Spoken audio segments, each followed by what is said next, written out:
বাণীর একটি তালিকা। তিনি তার ডেস্কের দিকে পৌঁছাতে থামলেন, একটি চামড়ার বাইন্ডিং করা বাইবেল তুলে নিলেন এবং এর পুরনো পৃষ্ঠাগুলি উল্টাতে লাগলেন। কিন্তু উদাহরণস্বরূপ লুক 7:1-8-2-3 এবং মথি 1:1-2-6 আয়াত বলে যে জন বাপ্তিস্ত তার বার্তাবাহকদের যিশুকে জিজ্ঞাসা করতে পাঠিয়েছিলেন যে তিনি সত্যিই সেই মেসিয়া কিনা যার জন্য তারা অপেক্ষা করছিল। যিশু উত্তর দিলেন, মূলত তাকে বলো আমার অলৌকিক ঘটনাগুলি বিবেচনা করতে। তাকে বলো যা তুমি দেখেছ। অন্ধরা দেখে, বধিররা শোনে, খোঁড়া হাঁটে, গরিবদের জন্য সুসংবাদ প্রচার করা হয়। তাহলে কিউতে তিনি উপসংহারে বলেন, যিশুর অলৌকিক মন্ত্রণার প্রতি স্পষ্টভাবে একটি সচেতনতা রয়েছে। ব্লুমবার্গের মথির উল্লেখ অন্য একটি প্রশ্ন মনে করিয়ে দেয় যে গসপেলগুলি কিভাবে একত্রিত করা হয়েছিল। কেন আমি জিজ্ঞাসা করলাম, মথি, যিনি যিশুর একজন প্রত্যক্ষদর্শী হিসেবে পরিচিত, মার্ক দ্বারা লেখা একটি গসপেলের অংশ অন্তর্ভুক্ত করবেন যিনি প্রত্যক্ষদর্শী ছিলেন না, এ ব্যাপারে সবাই একমত।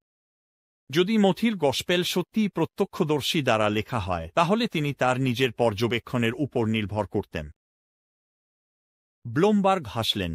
এটি কেবল তখনই যুক্তিসঙ্গত যদি মার্ক সত্যিই তার বর্ণনা প্রত্যক্ষদর্শী পিটারের স্মৃতির উপর ভিত্তি করে তৈরি করে। তিনি বললেন, যেমন আপনি নিজেই বলেছেন, পিটার যিশুর অন্তর্নিহিত বৃত্তের মধ্যে ছিলেন এবং এমন কিছু দেখা ও শোনার সুযোগ পেয়েছিলেন যা অন্য শিষ্যরা পায়নি। তাহলে মথির জন্য যুক্তিসঙ্গত হবে, যদিও তিনি একজন প্রত্যক্ষদর্শী ছিলেন, পিটারের ঘটনার বর্ণনা মার্কের মাধ্যমে প্রেরিত তথ্যের উপর নির্ভর করা। হ্যাঁ, আমি নিজে ভাবলাম এটি কিছুটা যুক্তিসঙ্গত ছিল। আসলে আমার সংবাদপত্রের প্রতিবেদক হিসেবে কাটানো বছরগুলো থেকে আমার মনে একটি উপমা গড়ে উঠতে শুরু করল। আমি মনে পড়ে আমি একদল সাংবাদিকের অংশ ছিলাম যারা একবার বিখ্যাত শিকাগোর রাজনৈতিক পিতৃপুরুষ প্রয়াত মেয়র রিচার্ড জে. ডেলিকে কোণঠাসা করেছিলাম প্রশ্নের বৃষ্টিতে ভিজিয়ে দিতে পুলিশ বিভাগের একটি কেলেঙ্কারির বিষয়ে। তিনি তার লিমোজিনে পালানোর আগে কিছু মন্তব্য করেছিলেন। যদিও আমি ঘটনার একজন প্রত্যক্ষদর্শী ছিলাম, আমি তৎক্ষণাৎ একটি রেডিও প্রতিবেদকের কাছে গিয়েছিলাম যিনি ডেলির কাছে ছিলেন এবং তাকে বলেছিলাম ডেলি যে কথা বলেছিলেন তার টেপটি বাজাতে। এভাবে আমি নিশ্চিত হতে পারব যে আমি তার কথাগুলি সঠিকভাবে লিখে নিয়েছি। এটি আমি ভাবলাম স্পষ্টতই মথি মার্কের সঙ্গে যা করেছিলেন। যদিও মথির শিষ্য হিসেবে নিজের কিছু স্মৃতি ছিল, সঠিকতার জন্য তার অনুসন্ধান তাকে যিশুর অন্তর্নিহিত বৃত্তের পিটার থেকে সরাসরি আসা কিছু উপাদানের উপর নির্ভর করতে প্ররোচিত করেছিল। প্রথম তিনটি গসপেল, যেগুলোকে সিম্পটিক বলা হয়, সম্পর্কে ব্লুমবার্গের প্রাথমিক উত্তর নিয়ে সন্তুষ্ট বোধ করে, যাদের অনুরূপ রূপরেখা এবং পারস্পরিক সম্পর্কের কারণে একই সময়ে দেখার অর্থ। পরবর্তীতে আমি জনের গসপেলের দিকে মনোযোগ দিই। যে কেউ যদি 4টি গসপেল পড়ে সে একই জিনিস দেখতে পাবে। সে তৎক্ষণাৎ বুঝতে পারবে যে সিম্পটিক এবং জনের গসপেলের মধ্যে স্পষ্ট পার্থক্য রয়েছে, এবং আমি জানতে চেয়েছিলাম এর মানে কি তাদের মধ্যে আপসযোগ্য বৈপরীত্য রয়েছে। আপনি কি সিম্পটিক গসপেল এবং জনের গসপেলের মধ্যে পার্থক্যগুলি স্পষ্ট করতে পারেন? আমি ব্লুমবার্গকে জিজ্ঞাসা করলাম। তার ভ্রু উঁচু হয়ে গেল। বিশাল প্রশ্ন, তিনি এক্সক্লেমড। আমি এই বিষয়ে একটি সম্পূর্ণ বই লেখার আশা করছি। আমি তাকে নিশ্চিত করার পর যে আমি কেবল বিষয়টির মৌলিক দিকগুলোর জন্যই আগ্রহী, একটি ব্যাপক আলোচনা নয়, তিনি তার চেয়ারে ফিরে বসে পড়লেন। ভালো, এটা সত্য যে জন সিম্পটিকের তুলনায় বেশি ভিন্ন। তিনি শুরু করলেন, অন্য 3টি গসপেলে যে প্রধান গল্পগুলি রয়েছে তার মধ্যে মাত্র কয়েকটি জনে পুনরায় দেখা যায়, যদিও যিশুর শেষ সপ্তাহে আসলে তা স্পষ্টভাবে পরিবর্তিত হয়। সেই পয়েন্ট থেকে সমান্তরালগুলি অনেক ঘনিষ্ঠ। এছাড়াও একটি খুব ভিন্ন ভাষাগত শৈলী রয়েছে। জনে যিশু ভিন্ন পরিভাষা ব্যবহার করেন। তিনি দীর্ঘ উপদেশে কথা বলেন এবং সেখানে একটি উচ্চতর খ্রিস্টীয়তা রয়েছে, অর্থাৎ যিশু পিতার সঙ্গে এক ঈশ্বর নিজে, পথ, সত্য এবং জীবন, পুনরুত্থান এবং জীবন সম্পর্কে আরও সরাসরি এবং স্পষ্ট দাবি রয়েছে। আমি জিজ্ঞেস করলাম পার্থক্যের কারণ কি। বহু বছর ধরে ধারণা ছিল যে জন ম্যাথিউ, মার্ক এবং লুক যা লিখেছেন তা সবই জানতেন এবং তিনি এটি পুনরাবৃত্তি করার প্রয়োজন অনুভব করেননি, তাই তিনি সচেতনভাবে তাদের সম্পূরক করার সিদ্ধান্ত নেন। সাম্প্রতিক সময়ে ধারণা করা হয়েছে যে জন অন্যান্য 3টি গসপেলের থেকে অনেকটাই স্বাধীন, যা কেবল ভিন্ন উপাদানের নির্বাচনের কারণ নয়, বরং যিশুর উপর ভিন্ন দৃষ্টিভঙ্গিরও কারণ হতে পারে। জনের কিছু ধর্মতাত্ত্বিক বৈশিষ্ট্য রয়েছে, আমি লক্ষ্য করলাম। কোনো সন্দেহ নেই, কিন্তু কি এগুলোকে বিরোধিতা বলা উচিত? আমি মনে করি উত্তরটি না, এবং এর কারণ এখানে। জনের প্রায় প্রতিটি প্রধান থিম বা বৈশিষ্ট্যের জন্য আপনি ম্যাথিউ, মার্ক এবং লুকে সমান্তরাল খুঁজে পাবেন, যদিও সেগুলি ততটা প্রচুর নয়। এটি একটি সাহসী দাবি ছিল। আমি দ্রুত এটি পরীক্ষার জন্য সিদ্ধান্ত নিলাম, সম্ভবত সবচেয়ে গুরুত্বপূর্ণ বিষয়টি উত্থাপন করে, যা সিনপটিক এবং জনের গসপেলের মধ্যে পার্থক্য নিয়ে। জন যিশুকে ঈশ্বর হিসেবে খুব স্পষ্ট দাবি করেন, যা কিছু লোক অন্যদের চেয়ে পরে লেখার কারণে এবং বিষয়গুলোকে অলঙ্কৃত করার কারণে বলে মনে করেন। আমি বললাম, আপনি কি সিম্পটিকগুলিতে এই দেবত্বের থিমটি খুঁজে পেতে পারেন? হ্যাঁ, আমি পারি, তিনি বললেন। এটি আরও পরোক্ষ, কিন্তু আপনি এটি সেখানে খুঁজে পাবেন। যিশু জল উপর হাঁটার গল্পটি মনে করুন, যা ম্যাথিউ 1:4-2-2-3-3 এবং মার্ক 6:4-5-5-2-তে পাওয়া যায়। বেশিরভাগ ইংরেজি অনুবাদ গ্রিক ভাষাকে লুকিয়ে রাখে যিশুকে উদ্ধৃত করে বলার সময়, সাহস রাখো, এটি আমি। আসলে গ্রিক ভাষায় এটি আক্ষরিকভাবে বলে, ভয় করো না, আমি আছি। শেষ দুটি শব্দ জন 8:5-8-কে যিশু যা বলেছিলেন তার সাথে একরকম, যখন তিনি নিজেকে ঐশ্বরিক নাম আমি আছি গ্রহণ করেছিলেন। এটি সেই উপায় যা ঈশ্বর মূসাকে জ্বলন্ত কাঁঠাল গাছের মধ্যে প্রকাশ করেছিলেন এক্সোডাস 3:1-4-এ। তাহলে যিশু নিজেকে প্রকাশ করছেন যিনি প্রকৃতির উপর ইয়াহওয়ের মতো একই ঐশ্বরিক শক্তি ধারণ করেন, যিনি পুরাতন নিয়মের ঈশ্বর। আমি মাথা নাড়লাম। এটা একটি উদাহরণ, আমি বললাম। আপনার কি অন্য কিছু আছে? হ্যাঁ, আমি এইভাবে আরও এগিয়ে যেতে পারি, ব্লুমবার্গ বললেন। উদাহরণস্বরূপ, যিশুর প্রথম 3টি গসপেলে নিজের জন্য সবচেয়ে সাধারণ উপাধি হল যিশু, মানুষের পুত্র। এবং আমি তাকে থামানোর জন্য আমার হাত তুললাম। অপেক্ষা করুন, আমি বললাম, আমার ব্রিফকেসে হাত দিয়ে। আমি একটি বই বের করলাম এবং আমি যে উদ্ধৃতিটি খুঁজছিলাম তা খুঁজে পাওয়া পর্যন্ত বইটি উল্টাতে থাকলাম। কারেন আর্মস্ট্রং, প্রাক্তন নান যিনি ঈশ্বরের ইতিহাস নামক বেস্টসেলার লিখেছেন, বলেন যে মানুষের পুত্র শব্দটি মানব অবস্থার দুর্বলতা এবং মৃত্যুবোধকে শুধু জোর দেয় বলে মনে হয়। তাহলে এটি ব্যবহার করে যিশু কেবল জোর দিচ্ছেন যে তিনি একজন দুর্বল মানব ছিলেন, যিনি একদিন কষ্ট পাবেন এবং মারা যাবেন। যদি এটা সত্য হয়, আমি বললাম, তাহলে এটা ঈশ্বরত্বের দাবি মনে হচ্ছে না। ব্লুমবার্গের মুখাবয়ব বিষণ্ণ হয়ে গেল। দেখুন, তিনি দৃঢ়ভাবে বললেন, জনপ্রিয় বিশ্বাসের বিপরীতে মানুষের পুত্র মূলত যিশুর মানবিকতাকে বোঝায় না, বরং এটি ড্যানিয়েল অধ্যায় 7 শ্লোক 1:3 এবং 1:4-এর একটি সরাসরি ইঙ্গিত। এর সাথে তিনি পুরাতন নিয়ম খুললেন এবং নবী ড্যানিয়েলের সেই শব্দগুলি পড়লেন। রাতে আমার দৃষ্টিতে আমি দেখলাম, এবং আমার সামনে একজন ছিল যিনি মানুষের পুত্র এর মতো আকাশের মেঘের সাথে আসছেন। তিনি প্রাচীন দিনের কাছে গিয়েছিলেন এবং তাঁর উপস্থিতিতে নিয়ে যাওয়া হয়েছিল। তাঁকে ক্ষমতা, মহিমা এবং সার্বভৌম শক্তি দেওয়া হয়েছিল। সব জাতি, দেশ এবং প্রতিটি ভাষার মানুষ তাঁকে পূজা করেছিল। তাঁর শাসন একটি চিরন্তন শাসন যা কখনোই নষ্ট হবে না, এবং তাঁর রাজ্য একটি রাজ্য যা কখনো ধ্বংস হবে না। ব্লুমবার্গ বাইবেলটি বন্ধ করলেন। তাহলে দেখুন যিশু কি করছেন। মানুষের পুত্র শব্দটি নিজের উপর প্রয়োগ করে তিনি চালিয়ে গেলেন। এটি এমন একজন যিনি স্বর্গীয় সিংহাসনে ঈশ্বরের কাছে আসেন এবং তাকে সার্বজনীন ক্ষমতা ও শাসন দেওয়া হয়। এটি মানুষের পুত্রকে একটি মহান উত্থানের উপাধি করে, কেবল মানবতার নয়। পরে আমি আরেকজন পণ্ডিতের একটি মন্তব্য পেলাম, যাকে আমি শীঘ্রই এই বইয়ের জন্য সাক্ষাৎকার নেব, উইলিয়াম লেন ক্রেগ, যিনি একটি অনুরূপ পর্যবেক্ষণ করেছেন।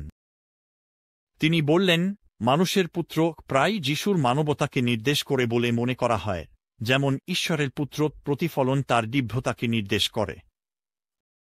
বাস্তবিক পক্ষে ঠিক বিপরীতটি সত্য। মানুষের পুত্র ছিল পুরাতন নিয়মের দানিয়েল বইয়ে একটি দিব্য চরিত্র, যিনি পৃথিবীর শেষের দিকে মানবজাতিকে বিচার করতে এবং চিরকাল শাসন করতে আসবেন।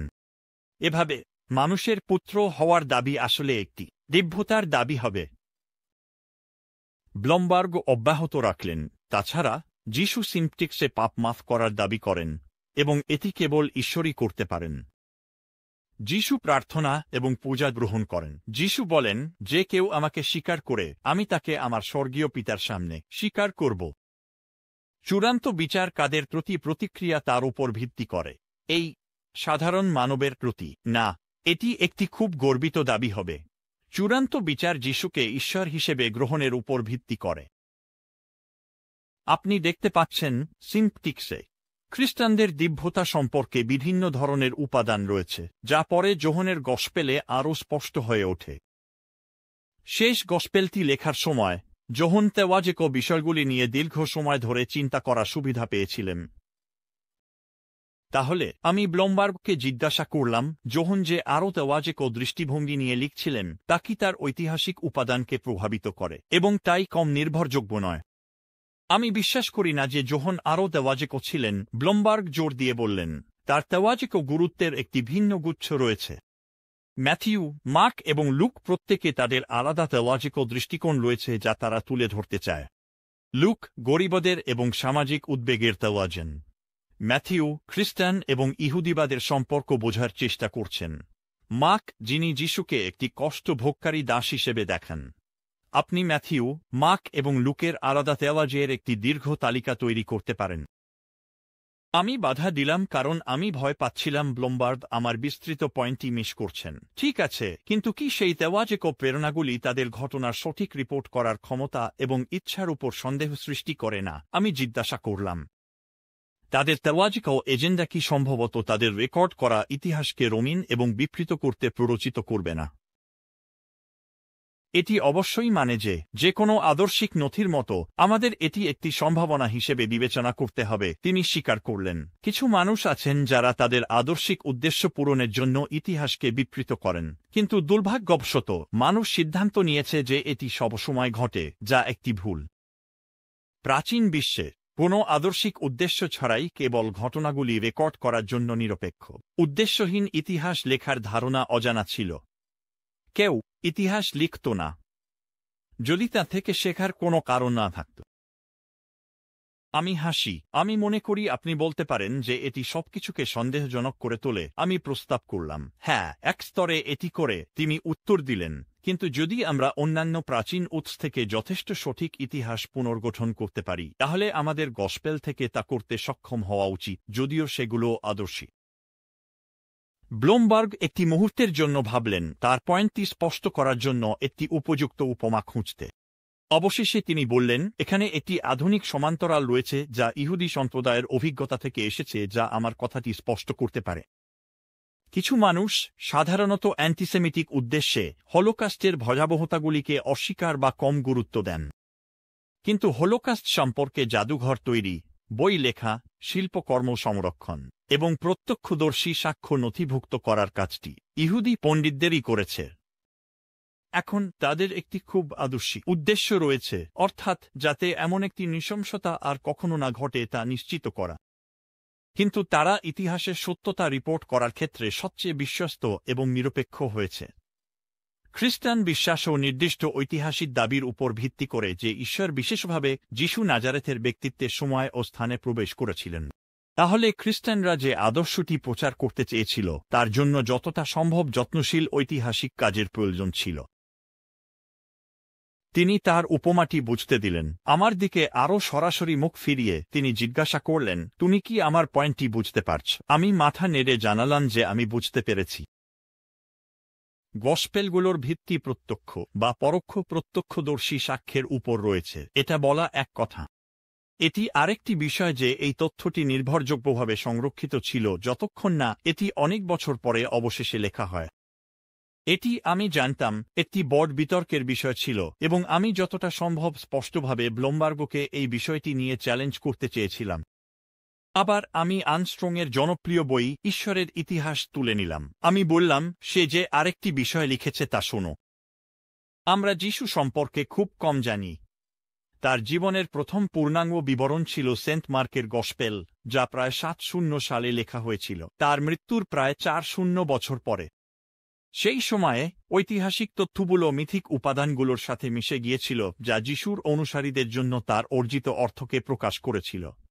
এই অর্থই সেন্ট মার্ক মূলত একটি নির্ভরযোগ্য সরল চিত্রায়নের পরিবর্তে কিছু প্রকাশ করে। বইটি আমার খোলা ব্রিফকেসে ফিরিয়ে দিয়ে আমি ব্লমবার্গের দিকে ফিরে গেলাম এবং চালিয়ে গেলাম।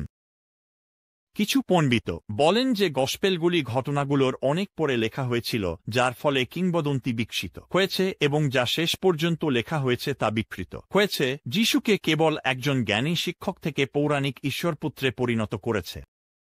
এটি কি একটি যুক্তিসঙ্গত অনুমান, নাকি এর চেয়ে আগে গসপেলগুলি রেকর্ড করা হয়েছিল, এর আগে কিংবদন্তি সম্পূর্ণরূপে যা শেষ পর্যন্ত রেকর্ড করা হয়েছিল তা বিকৃত করতে পারে? ব্লমবার্গের চোখ সংকুচিত হল এবং তার কণ্ঠস্বর দৃঢ় সুরে উঠল।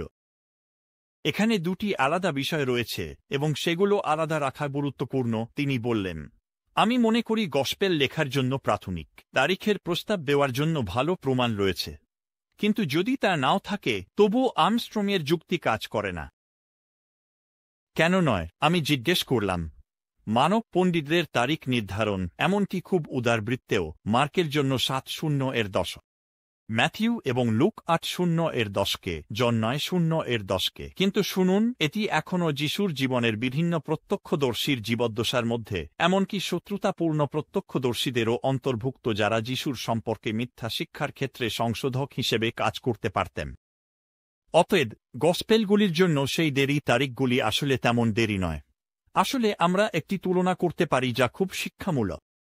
আলেকজান্ডার দ্য গ্রেটের দুটি প্রাচীন জীবনী আরিয়ান এবং প্লুটার্ক লিখেছিলেন আলেকজান্ডারের মৃত্যুর 400 বছরেরও বেশি সময় পরে, 323 খ্রিস্টপূর্বে।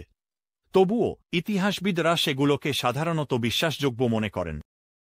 হ্যাঁ, আলেকজান্ডার সম্পর্কে কিংবদন্তির উপাদান সময়ের সাথে সাথে বিকশিত হয়েছে, কিন্তু এটি কেবল এই দুই লেখকের পরে শতাব্দীগুলিতে। অন্য কথায়, প্রথম 500 বছর আলেকজান্ডারের গল্পকে বেশ অক্ষুণ্ণ রেখেছিল। পরবর্তী 500 বছরে কিংবদন্তির উপাদান বের হতে শুরু করে। তাহলে যিশুর জীবনের 600 বছর বা 300 বছর পরে গসপেলগুলি লেখা হয়েছিল কিনা সময়ের পরিমাণ তুলনায় তেমন গুরুত্বপূর্ণ নয়। এটি প্রায় একটি অপ্রাসঙ্গিক বিষয়। আমি ব্লমবার্গের কথাগুলি বুঝতে পারি। একই সময়ে আমার কিছু সংশয় ছিল। আমার কাছে এটি স্বতঃসিদ্ধ মনে হয়েছিল যে একটি ঘটনার এবং যখন এটি লিখিতভাবে রেকর্ড করা হয়েছিল তার মধ্যে যত কম ফাঁক, তত কম সম্ভাবনা যে সেই লেখাগুলি কিংবদন্তি বা ভুল স্মৃতির শিকার হবে। এক মুহূর্তের জন্য আমি আপনার পয়েন্টটি মেনে নিচ্ছি, কিন্তু গসপেলগুলির তারিখের দিকে ফিরে যাই। আমি বললাম, আপনি ইঙ্গিত দিয়েছিলেন যে আপনি বিশ্বাস করেন সেগুলি, আপনি যে তারিখগুলি উল্লেখ করেছেন তার চেয়ে দ্রুত লেখা হয়েছিল। হ্যাঁ, দ্রুত, তিনি বললেন, এবং আমরা লুক দ্বারা লেখা অ্যাক্টসের বইটি দেখে এটি সমর্থন করতে পারি।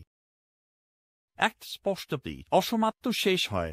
পল বইটির একটি কেন্দ্রীয় চরিত্র এবং তিনি রোমে গৃহবন্দী অবস্থায় আছেন। এর সাথে বইটি হঠাৎ থেমে যায়। পলের কি হয় আমরা অ্যাক্টস থেকে জানতে পারি না, সম্ভবত কারণ বইটি পলকে মৃত্যুদণ্ড দেওয়ার আগে লেখা হয়েছিল। ব্লমবার্গ যত এগোচ্ছিলেন ততই তিনি উত্তেজিত হচ্ছিলেন। এর মানে হল অ্যাক্টসের তারিখ AD 62 এর পরে হতে পারে না। এটি প্রতিষ্ঠিত হওয়ার পর আমরা সেখান থেকে পিছনে যেতে পারি। যেহেতু কার্যবিবরণী একটি 2 ভাগের কাজের দ্বিতীয় অংশ, আমরা জানি প্রথম অংশ লুকের গসপেল তার চেয়ে আগে লেখা হয়েছে, এবং যেহেতু লুক মার্কের গসপেলের একটি অংশ অন্তর্ভুক্ত করে, এর মানে মার্ক আরও আগে লেখা হয়েছে। যদি আপনি প্রতিটি জন্য হয়তো 1 বছর অনুমতি দেন, তাহলে আপনি মার্কের লেখার সময় 60 খ্রিস্টাব্দের পরে নয়, হয়তো 50 এর শেষের দিকে পৌঁছাবেন। যদি যিশুকে 30 বা 33 খ্রিস্টাব্দে মৃত্যুদণ্ড দেওয়া হয়, তাহলে আমরা 30 বছরের মতো একটি সর্বাধিক ব্যবধানের কথা বলছি। তিনি বিজয়ের অনুভূতি নিয়ে চেয়ারে পিছনে বসে পড়লেন। ঐতিহাসিকভাবে বললে, বিশেষ করে আলেকজান্ডার দ্য গ্রেটের সঙ্গে তুলনা করলে, তিনি বললেন, এটা যেন একটি সংবাদ বিজ্ঞপ্তির মতো। বস্তুত এটি চিত্তাকর্ষক ছিল যিশুর জীবনের ঘটনাগুলি এবং গসপেল লেখার মধ্যে ব্যবধানকে এমন পর্যায়ে নিয়ে আসা যেখানে এটি ঐতিহাসিক মানদণ্ডে তুচ্ছ হয়ে যায়। তবে আমি এখনও বিষয়টি নিয়ে আলোচনা করতে চেয়েছিলাম। আমার লক্ষ্য ছিল যতদূর সম্ভব সময়কে পিছনে নিয়ে যাওয়া, যাতে যিশুর সম্পর্কে সবচেয়ে প্রাচীন তথ্য পাওয়া যায়। আমি দাঁড়িয়ে বইয়ের তাকের দিকে হাঁটলাম।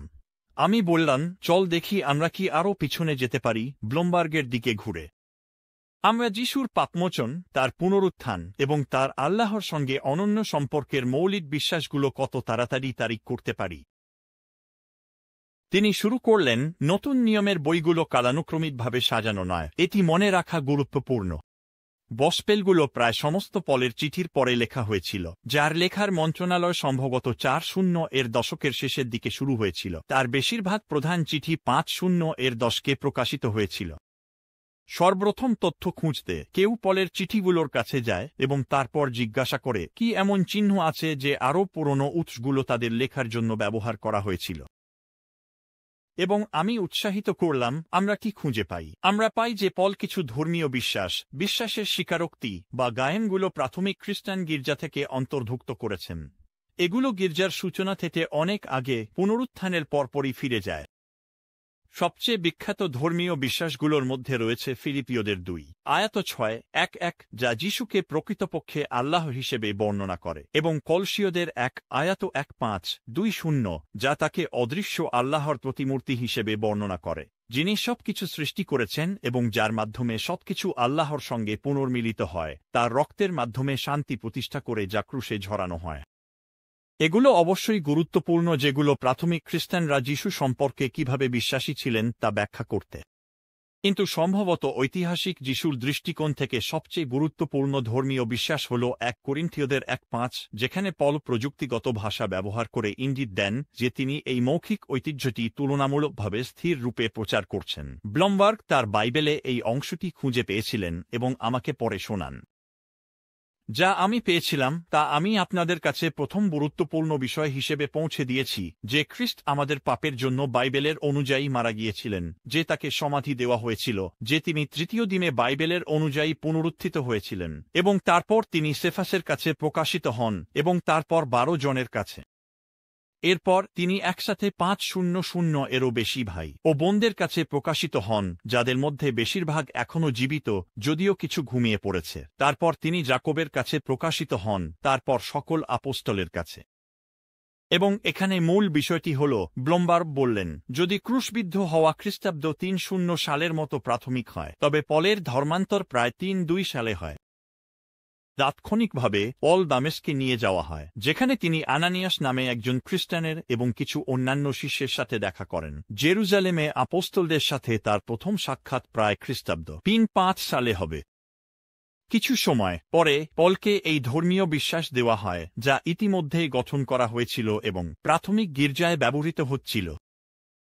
এখন এখানে আপনার কাছে যিশুর আমাদের পাপের জন্য মৃত্যুর মূল তথ্য রয়েছে, পাশাপাশি তিনি পুনরুত্থিত রূপে যাদের কাছে প্রকাশিত হয়েছিলেন তাদের একটি বিস্তারিত তালিকা, সবকিছুই ঘটনার 2 থেকে 5 বছরের মধ্যে।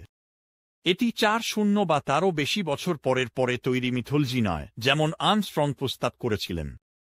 এটি বলা যায় যে খ্রিস্টীয় বিশ্বাস পুনরুত্থানে, যদিও এখনও লিখিত হয়নি, সেই ঘটনাটির 2 বছরের মধ্যে তারিখ নির্ধারণ করা যেতে পারে। এটি অত্যন্ত গুরুত্বপূর্ণ, তিনি বললেন, তার কণ্ঠস্বর কিছুটা জোরালো হয়ে উঠল। এখন আপনি 30 থেকে 60 বছরের তুলনা করছেন 500 বছরের সাথে, যা অন্যান্য তথ্যের জন্য সাধারণভাবে গ্রহণযোগ্য। আপনি 2 বছরের কথা বলছেন। আমি সেই প্রমাণের গুরুত্ব অস্বীকার করতে পারিনি। এটি অবশ্যই মনে হচ্ছিল যে এটি সেই অভিযোগের শক্তি কমিয়ে দিয়েছে যে পুনরুত্থান, যা খ্রিস্টানদের দ্বারা যিশুর ডেভেনেরিয়ের শীর্ষ নিশ্চিতকরণ হিসাবে উল্লেখ করা হয়, কেবল একটি মিথোলজিক্যাল ধারণা যা দীর্ঘ সময় ধরে বিকশিত হয়েছে, যখন কিংবদন্তিগুলি খ্রিস্টান জীবনের প্রত্যক্ষদর্শী বিবরণকে বিকৃত করেছে। আমার জন্য এটি বিশেষভাবে ঘনিষ্ঠভাবে অনুভূত হয়েছিল। একজন সন্দেহবাদী হিসেবে এটি ছিল খ্রিস্টানদের প্রতি আমার সবচেয়ে বড় আপত্তিগুলোর একটি। আমি বইয়ের তাকের বিরুদ্ধে লিন্ড আমরা অনেক বিষয় নিয়ে আলোচনা করেছি এবং ব্লমবার্গের চূড়ান্ত দাবি বিরতি নেওয়ার জন্য একটি ভালো জায়গা মনে হচ্ছিল। বিকেলের দিকে সময় বাড়ছিল, আমরা বিরতি ছাড়াই বেশ কিছুক্ষণ কথা বলছিলাম, তবে আমি চাইছিলাম না যে আমাদের আলোচনা শেষ হোক যখন না আমি প্রত্যক্ষদর্শী বিবরণগুলিকে সেই একই ধরনের পরীক্ষার মুখোমুখি করি যার মুখোমুখি একজন আইনজীবী বা সাংবাদিক হবে। আমার জানতে হবে তারা কি সেই পরীক্ষার সামনে টিকে থাকবে, নাকি তারা সর্বোচ্চ সন্দেহজনক বা সর্বনিম্নে অবিশ্বাস্য হিসেবে প্রকাশিত হবে। প্রয়োজনীয় ভিত্তি স্থাপন করার পর আমি ব্লমবার্গকে দাঁড়াতে এবং তার পা প্রসারিত করতে আমন্ত্রণ জানালাম। তারপর আমরা আবার বসে আমাদের আলোচনা পুনরায় শুরু করলাম।